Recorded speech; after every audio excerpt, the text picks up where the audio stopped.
meus amores? Bom, antes de iniciarmos a nossa aula de matemática, vamos entregar nosso dia nas mãos de Deus, tá certo? Que Ele possa abençoar cada um de vocês. Agora vamos dar uma olhadinha na nossa agenda de matemática. Bom, hoje nós iremos, fazer uma revisão, certo? Desses assuntos aqui, divisão e sentenças matemáticas, das páginas 135 a 148, certo? Inicia da divisibilidade. E iremos também fazer uma revisão dos sólidos geométricos, da página 154 a 169, certo? Depois vocês irão fazer o caderno de revisão.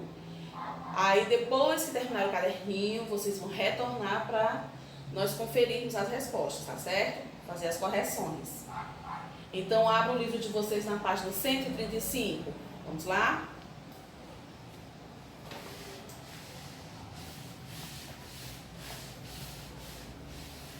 Agora vamos revisar matemática, certo? Vamos iniciar falando de divisibilidade, página 135, ok? Bom, um número ele é divisível por outro quando realizamos uma divisão e essa continha dá exata. Vamos aqui relembrar alguns critérios da divisibilidade, certo?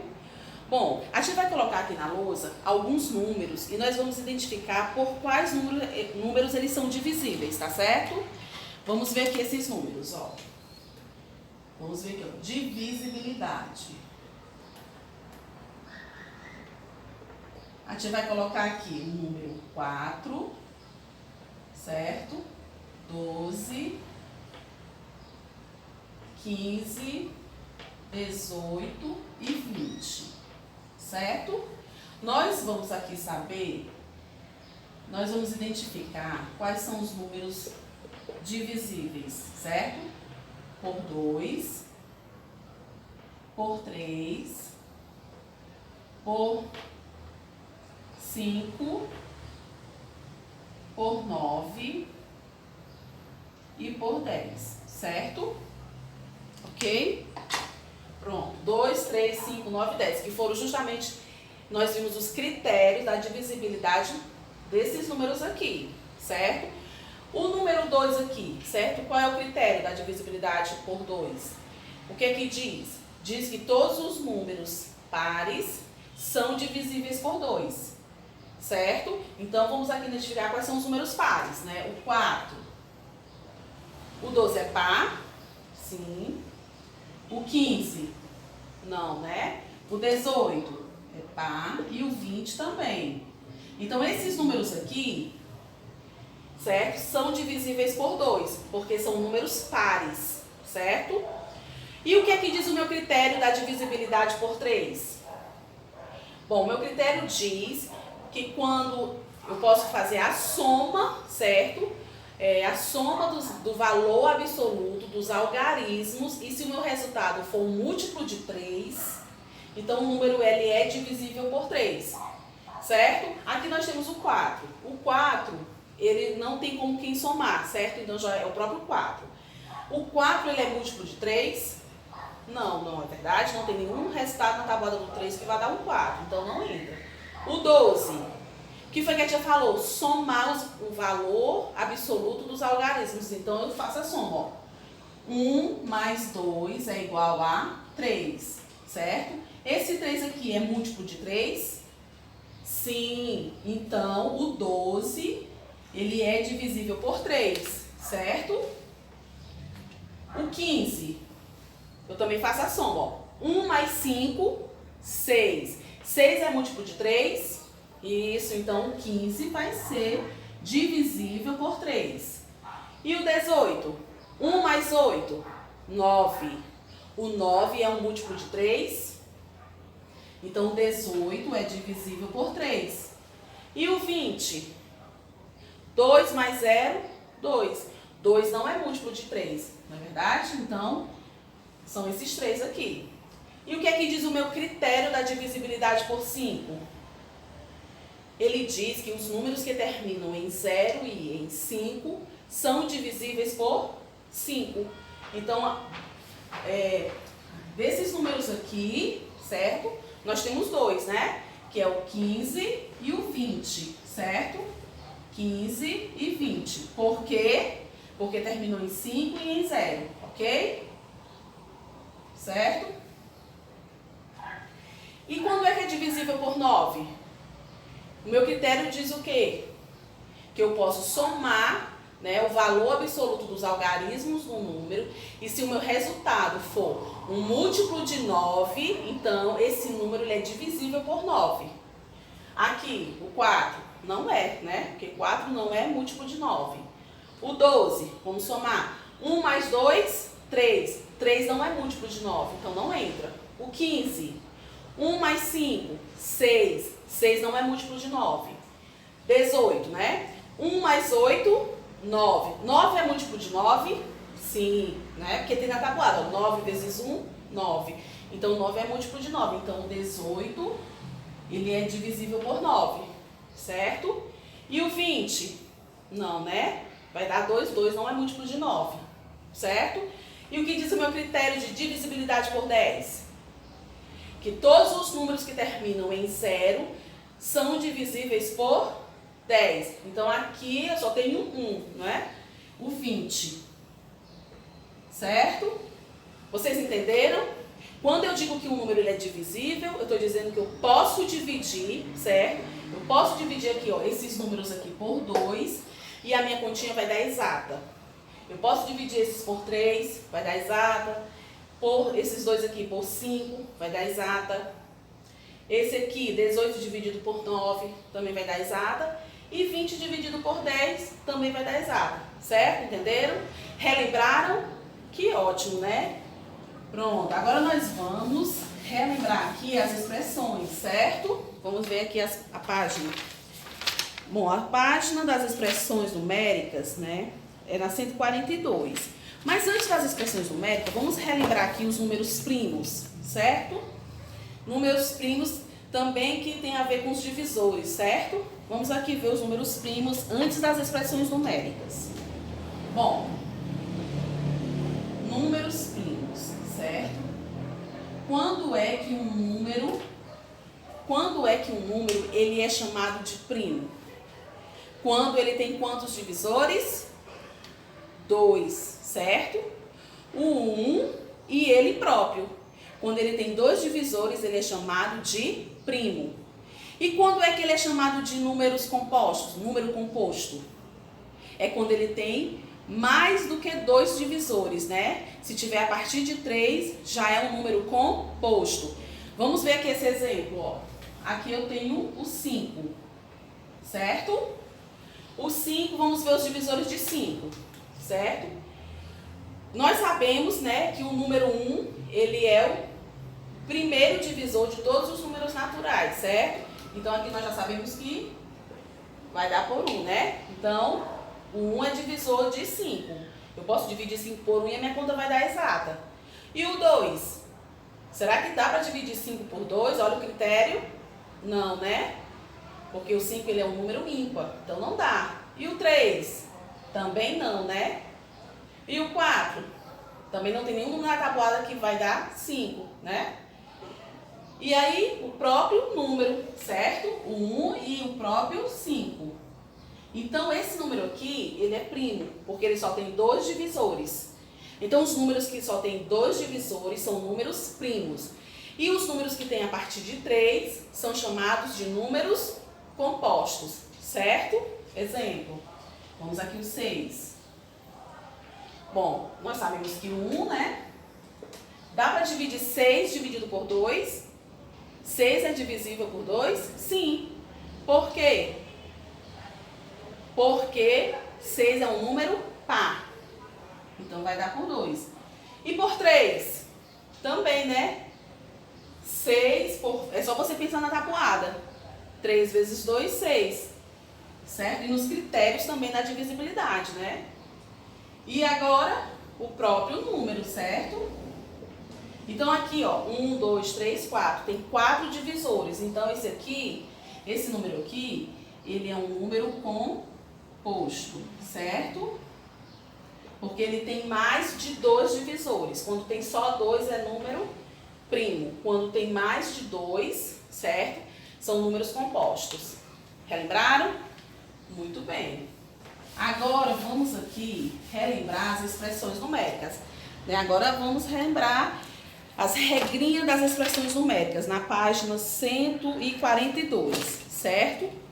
Bom, o que é que diz as regrinhas das expressões numéricas, das 4 operações, certo?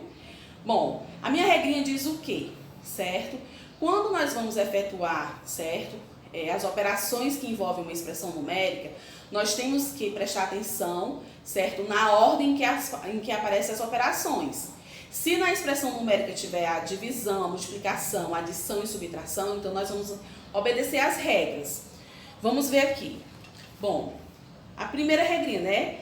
Se tiver as 4 operações, ó, efetuamos a multiplicação e a divisão na ordem que aparece. Ou seja, se tiver primeiro a multiplicação, você resolve. Se for primeiro a divisão, você resolve. E depois resolve ou a multiplicação ou a divisão, certo? Na ordem que aparece. Depois você vai efetuar a adição ou a subtração na ordem que elas estão, tá? Expressão numérica, tá certo? Vamos ver aqui um exemplo. Um exemplo aqui da expressão numérica, certo? Ó, 150 mais 24 dividido por 6 vezes 3 menos 20. Aqui a gente já colocou uma expressão, certo? Onde tem as 4 operações, ok? Nós temos aqui as 4 operações. Adição, divisão, multiplicação e subtração. Não tem parênteses, né? Porque também tem as regrinhas dos parênteses. Como não tem parênteses, o que é que eu vou resolver primeiro? Eu vou resolver primeiro ou a divisão ou a multiplicação. Qual das duas está vindo primeiro? A divisão, né? Então eu resolvo primeiro a minha divisão e depois a multiplicação, certo? E se tivesse parênteses? Eu ia resolver primeiro o que está dentro dos parênteses, tá certo? Pois vamos resolver essa expressão numérica, ó. Aqui eu vou repetir. Aqui eu resolvo, ó. 24 dividido por 6. Tabuada do 6. Para encontrar o 24. Isso, 4, né? Aí repito, ó. Vezes 3 menos 20. Agora eu vou resolver quem? A multiplicação, né? Repito aqui. Aqui eu resolvo. 4 vezes 3, 12, menos 20. E agora quem é que eu vou resolver? A adição, porque ela vem antes da subtração, certo? Então eu resolvo essa adição aqui, ó. Você pode armar a continha ou então fazer de cabeça, certo? 162 menos 20. Agora sim eu vou fazer a subtração, certo? Também aqui dá pra fazer de cabeça, certo? Pronto. Entenderam? E se a expressão tiver parênteses, você resolve primeiro o que está dentro do parênteses, para depois resolver com os números que estão fora. Certo? Entenderam? Que bom, né? Relembraram, né? Ótimo. Agora nós vamos relembrar, certo? Outro assunto dentro de divisão em ciências matemáticas, que é as relações de igualdade, certo? Bom, nós vimos que as relações de igualdade, elas são divididas, né, pelo sinal de igual, certo? Antes do sinal de igualdade, nós temos o primeiro membro. Depois do sinal de igualdade, nós temos o segundo membro. Ou seja, nós temos duas expressões nessa igualdade, certo? Então, nós vamos verificar aqui no exemplo se existe relação de igualdade entre essas duas expressões que a gente vai colocar aqui na lousa como exemplo para vocês, tá certo? Vamos ver aqui.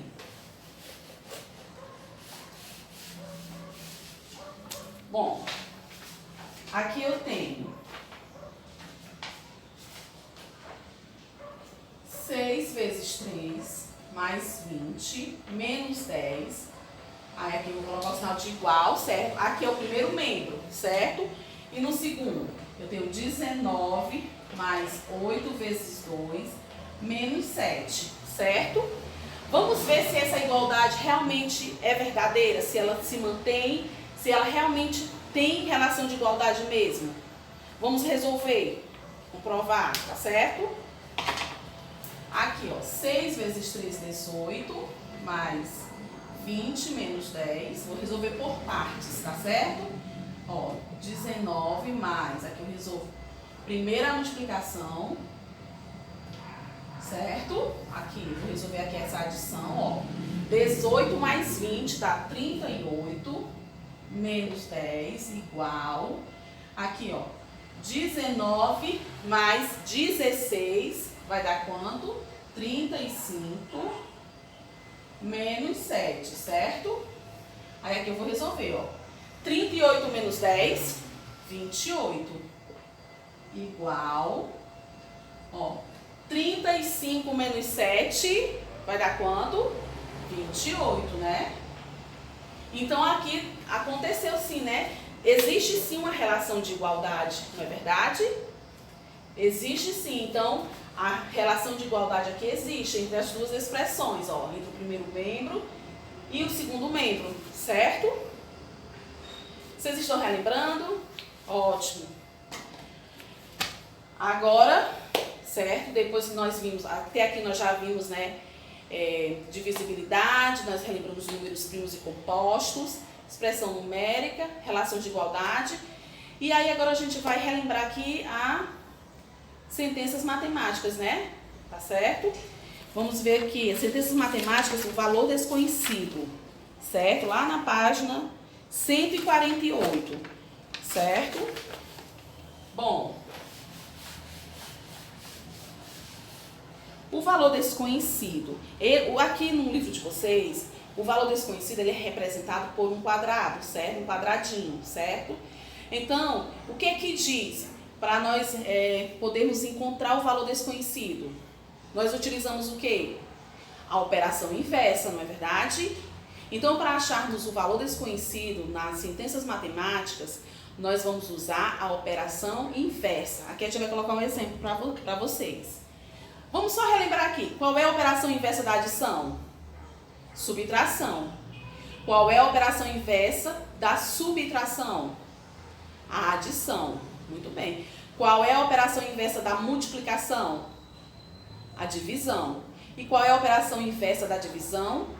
A multiplicação. Isso mesmo. Agora vamos fazer um exemplo de sentença matemática, né, com valor desconhecido. Eu vou representar o meu valor desconhecido por um quadrado, certo?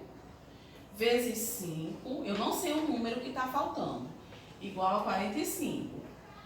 Bom, o que diz a minha regrinha, certo? Que eu vou usar a operação inversa. A operação inversa da multiplicação é a divisão. Então, eu vou dividir, ó, 45 dividido por 5. Posso armar a continha. E vou pensar na tabuada do 5. Qual é o número que vezes 5 vai dar 45? Pensem. Isso, o 9, né? Então, o meu valor desconhecido é o 9, certo? Então, para encontrar o valor desconhecido, basta você usar a operação inversa, certo? Entenderam, né? Bom, agora nós vamos relembrar aqui, certo, meus amores? Sólidos geométricos e figuras planas, tá certo? Nós vamos fazer assim uma breve revisão sobre esse conteúdo.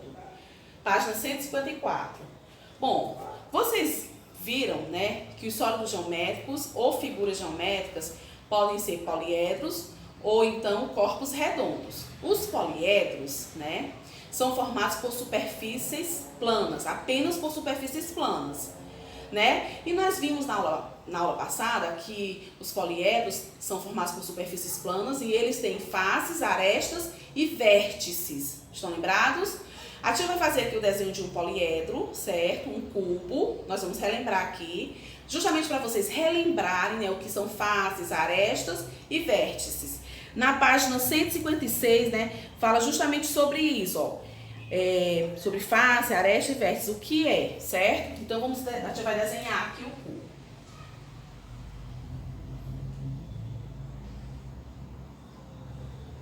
Vamos lá, né?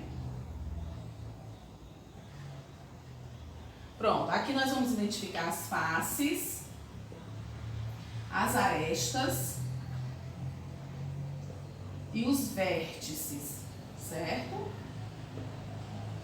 Pronto. As faces, meus amores, são as superfícies, né, do poliedro, certo? Então, vamos contar quantas faces tem esse poliedro, né, o cubo. A parte de cima, a base, 2. As laterais, né, mais 2, 4. a superfície da frente e aqui fica atrás, mais 2, 6, né? Certo? E arestas? Arestas é o encontro de duas faces, não é isso? Então, aqui eu tenho uma aresta, certo? Aqui eu tenho outra, aqui eu já tenho 4, certo? Vamos contar aqui as laterais, ó. 4, 5, 6, ó, 7, 8 e aqui na base 9, 10, 11, 12. Então eu tenho 12 arestas. E vértices? O que são vértices? É o encontro de 3 arestas, não é isso? Ó, o encontro de 3 arestas. Aqui eu tenho um vértice, aqui eu tenho outro. Na parte aqui de cima, ó, tenho 4. E agora vamos ver na base. Eu tenho mais 4. Então, eu tenho aqui 8 vértices. O cubo tem 8 vértices. Certo? Relembraram? Ótimo. Muito bem. Bom, sobre ângulos, né? Nós vimos que os ângulos, né? É justamente, né? É a medida da abertura, certo? Entre duas semirretas, certo? Que possui a mesma origem. Aqui na página 160 é onde está falando sobre ângulo, certo? Então, nós vimos que os ângulos, né, eles podem ser classificados. Nós vimos aqui que o ângulo ele pode ser, certo? Um ângulo reto, certo? Quando é que é um ângulo reto?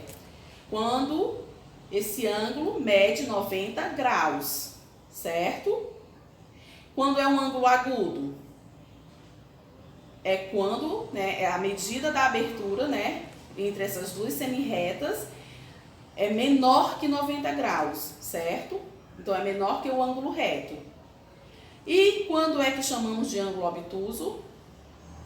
É quando mede mais de 90 graus, não é isso? Então, a medida é maior do que um ângulo reto, certo? Então, esses são os tipos de ângulo, né? O reto, o agudo e o obtuso, certo? Bom, continuando aqui, nós vimos também retas paralelas e retas perpendiculares. Estão lembrados? O que são retas paralelas? Bom, são retas, né, que seguem a mesma direção e elas não vão se cruzar, certo? Eu vou traçar aqui duas retas paralelas. Pronto. Aqui eu tenho duas retas paralelas, certo? Elas estão seguindo a mesma direção, ok? E elas não vão se cruzar, certo? Como vem dizendo, certo? Ó, duas retas que estão no mesmo plano e não têm pontos em comum são chamadas retas paralelas, certo? E retas perpendiculares? Ó, as retas perpendiculares, elas têm um ponto em comum, né? Então, elas se cruzam, não é verdade? Elas vão se cruzar, certo? Ó. E elas formam ângulos retos, certo? Ok? Então, vamos ver o conceito de retas perpendiculares, ó. Duas retas que têm um ponto em comum e formam 4 ângulos retos são chamadas retas perpendiculares, ok? Bom, agora vamos falar sobre polígonos, certo? Vamos falar sobre os polígonos. Bom, os polígonos, certo? Na página 167 do livro de vocês. Bom, as figuras geométricas, né, os sólidos geométricos, né, eles são formados por superfícies planas, certo? Que, como vocês podem ver no livro de vocês, né, tá mostrando aqui o cubo, certo? E as faces do cubo, né, que são justamente os polígonos, certo? Então, as superfícies dos poliedros, né, no caso dos sólidos geométricos que são poliedros, que têm superfícies planas, né, as faces deles são as superfícies planas que são chamadas de polígonos. E os polígonos, eles recebem nomes, tá certo? Quando um polígono tem 3 lados, ele é chamado de triângulo. Quando tem 4 lados, quadrilátero. Quando tem 5 lados, pentágono. Quando tem 6 lados, hexágono. Quando tem 8 lados, octógono. E quando tem 10 lados, decágono, né? Certo, meninos? Então, Polígonos, certo? Está se referindo às superfícies, né, de uma figura geométrica, certo? Bom, aqui nós vimos, né, que os triângulos, né, são polígonos que tem 3 lados, certo? E os triângulos, eles têm uma classificação de acordo com a medida dos seus lados, certo? Então, eles vão se classificar de acordo com a medida dos seus lados. Eles podem se classificar em triângulo escaleno, certo? Quando é que é um triângulo escaleno? Quando tem 3 lados com medidas de comprimentos diferentes. Então, as medidas dos lados, dos 3 lados, são todas diferentes. Quando é que é um triângulo isósceles? Quando tem 2 lados com a mesma medida de comprimento, certo? Então, é chamado de triângulo isósceles. E quando é que é um triângulo equilátero? Quando tem os 3 lados com a mesma medida de comprimento. Aí é chamado de triângulo equilátero, ok? Bom, meus amores, então é isso, certo? Eu espero que vocês tenham relembrado esse conteúdo também, certo? Agora vocês vão fazer o caderno. Quando terminarem o caderno, voltem para fazer as correções, ok? Então, até já!